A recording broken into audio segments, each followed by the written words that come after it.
હું બોલતી જાઉં ને.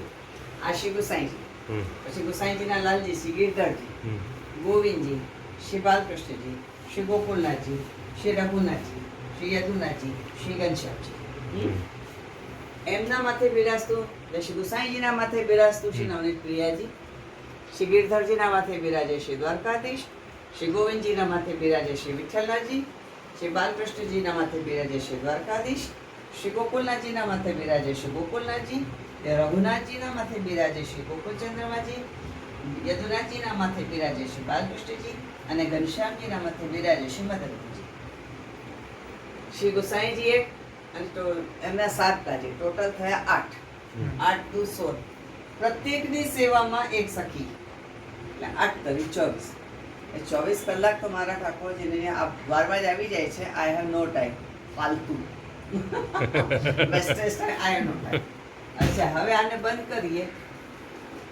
આને જ્યારે બંધ કરીએ છીએ, આ તેજપુંજ દેખાય છે, આ પ્રભુ છે, આ ભક્ત છે, એને સ્વામિનીજી ના જાણવા.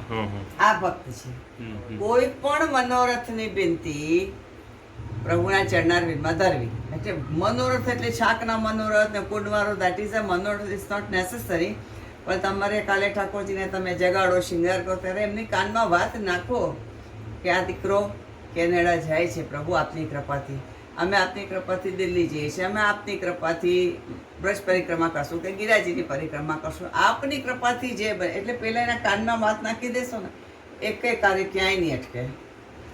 એટલે કોઈ પણ મનોરથની વિનંતી, એટલે આના માટે કન્યા જોવા જશો તો બી પહેલાં પોતાના ઠાકોરજીને વાત કરો, પ્રભુ કન્યા જોવા જઈએ છીએ, કોના હાથની જારી ભરાવશો, એ જ બહુ બનીને આવશે.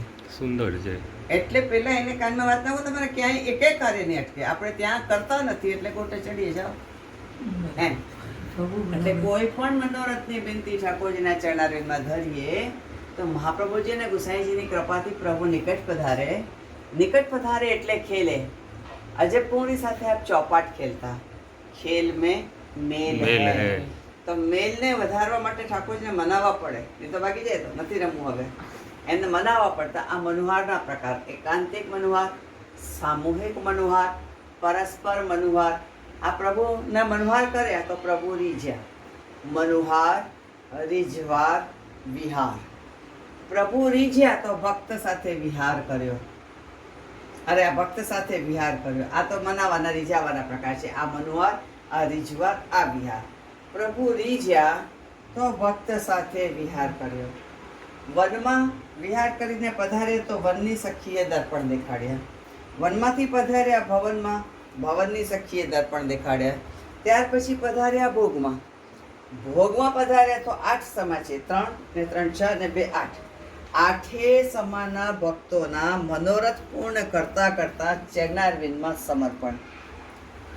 ચરણારવિંદમાં વિનતી, चरणारविंद में समर्पण.